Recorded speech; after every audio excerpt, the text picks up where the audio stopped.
In this video, I'm going to show you how to replace the driver's side catalytic converter exhaust pipe on this Ford F-150 with the 5.4 liter engine. If you need this or any other part, check us out at oneauto.com. Let's get started.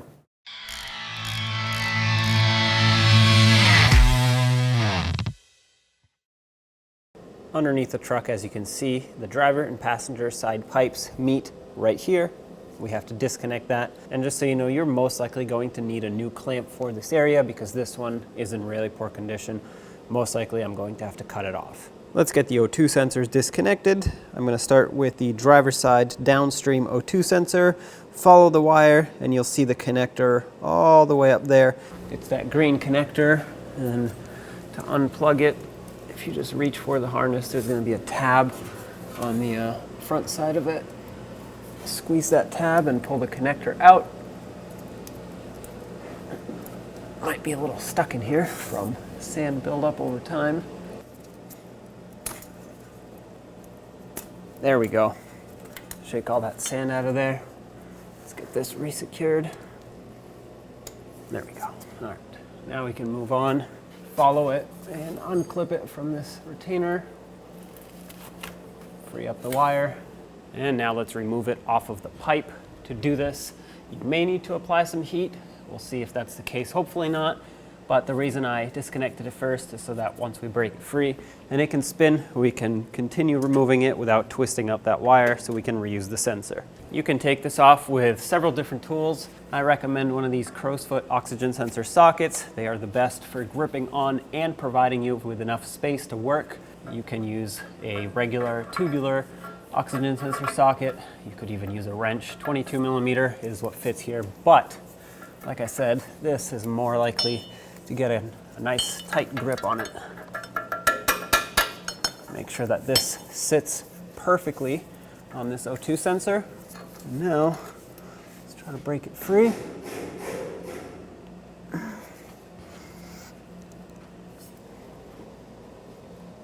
Okay, so I'm going to pull this socket off, and you can either use an induction heater or a little torch. I'm going to use a little torch, and I'm going to heat up the base of it where it threads into the pipe right here. I want to expand these threads. I don't want to damage the sensor. I'm going to apply heat right here.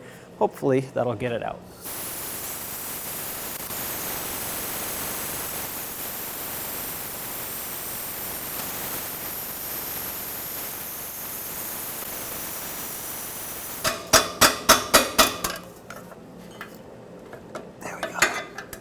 Yeah.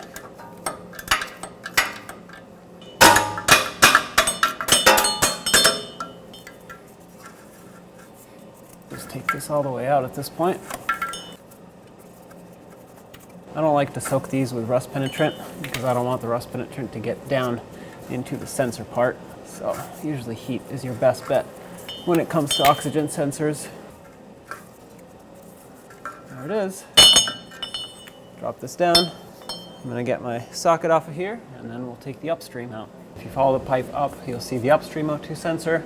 And if you follow it next to the green one that we disconnected earlier for the downstream, you'll see the black one, which is for the upstream. Pop this out of its retainer so you can hold it a little bit better. And the connector, the lock for the connector is actually on the back side of it over here. Press the tab, pop this out, and then just unhook the wire from all of its retainers. Like that, and pull it out. With the wire set aside, let's get our O2 sensor socket on the sensor and see what happens. Hopefully we don't have to use heat for this one. Make sure that's fully seated like that.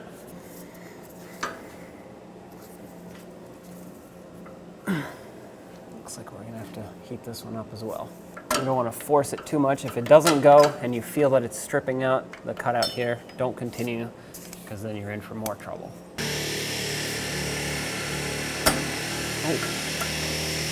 Oh, never mind. I got it. Broke it free. Get your socket off. Remove the sensor. There you go. Now back to the driver's side. Let's unbolt the pipe off of the manifold. You have one bolt. Well, it's actually a nut. Should be a 15 millimeter. There's one on each side. It might not be a 15 millimeter anymore because it's rusty And I also recommend using heat for these if they don't come off easily. Rust penetrant can help, but a lot of times with exhaust, heat is the way to go. Okay, that's 15 and it's way too loose, so let's go down to a 14. 14 seems to fit a little bit better. Might have to downsize even more to a 13, but we'll see.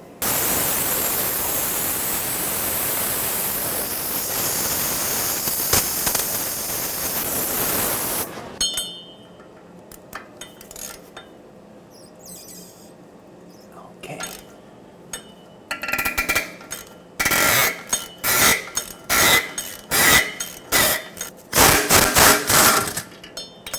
This one is in a lot worse condition, so I'm going to hammer a 13 millimeter on there. Try a 1/2 inch socket, which is just slightly smaller than a 13.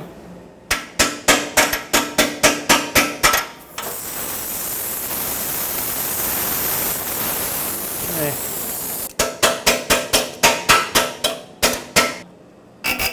Okay.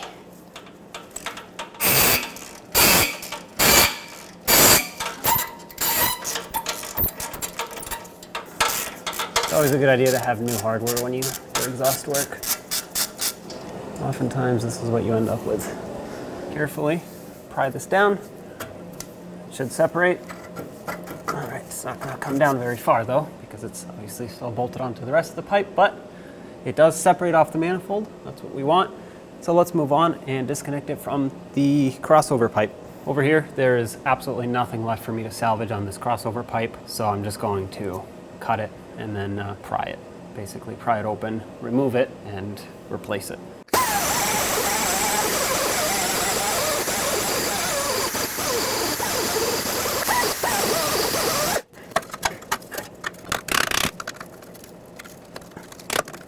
Now you're going to want to take a rubber mallet, tap this exhaust pipe that way to hopefully break it free out of here. Yeah.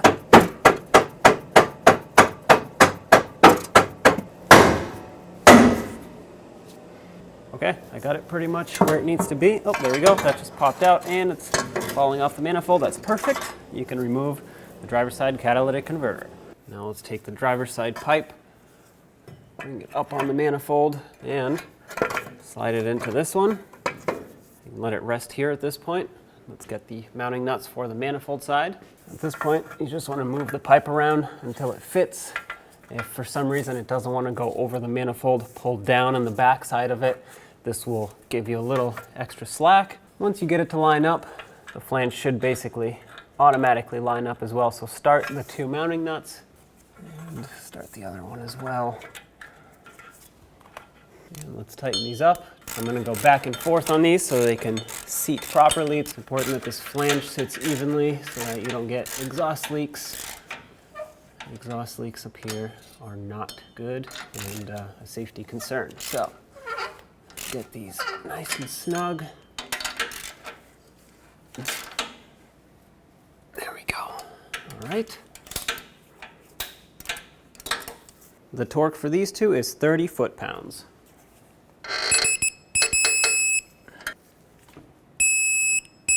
And 2. Now over here, I will need a new clamp because, well, not only do I have a new pipe, but even if you were reusing the old one, well, I guess if your old clamp is good, you could reuse it, but most likely the clamp is going to be bad, so you have to take that off and install a new universal clamp. You'll need a 2 3/4 inch clamp. Start this on. There we go. And put on the 2 mounting nuts for the clamp. Make sure it's positioned to where it's basically halfway into this pipe and not all the way at the end here. And I like to place it so that it's facing, well, ideally I would face it either up or backwards. In this case, backwards I can't because of this, and upwards I can't because of the shield. So I'm going to face it forward. Anywhere where it's not facing down is good, because facing down means it can get caught onto things as you're driving. Tighten these up, and as you do, make sure it's still positioned properly. For me, these are 14 millimeter in size. Of course, for you that could be different depending on what clamp you have. These are just universal clamps. Now I know I'm closer to the end of this pipe than I am to the end of the flare here. However, I did notice that this doesn't go in all the way, and I'm doing this on purpose because this pipe ends somewhere about here, not all the way at the end. So I want to make sure that I'm actually squeezing down on it, not on nothing. Try to put equal pressure between the two sides. And as you tighten it down, you'll see that the pipe starts to squeeze. That's the goal here. You want it to crush down. You want this one to crush down onto this one and seal up that way. All right, let's get some more leverage here, bigger wrench.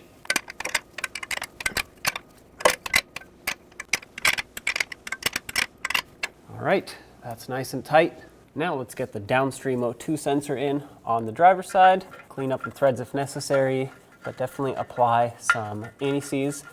I applied some copper anti-seize, doesn't matter what kind it is, but you want to make sure you don't get it on the sensor part, just on the threads. This will allow it to hopefully not seize on here in the future. There we go, that's bottomed out nicely. Let's grab a 22mm wrench, or you can use the oxygen sensor socket, whatever you prefer. But when it comes to tightening, it doesn't have to be crazy tight. It just has to get nice and snug in here. There we go. That's all I'm going to do. Let's get the upstream in, and then we'll plug them both in. And the upstream, same thing. Apply some anti-seize. Make sure the wire doesn't get too twisted here. All right. Let's get the O2 sensor socket over. On this one, it's a little more difficult to use the wrench.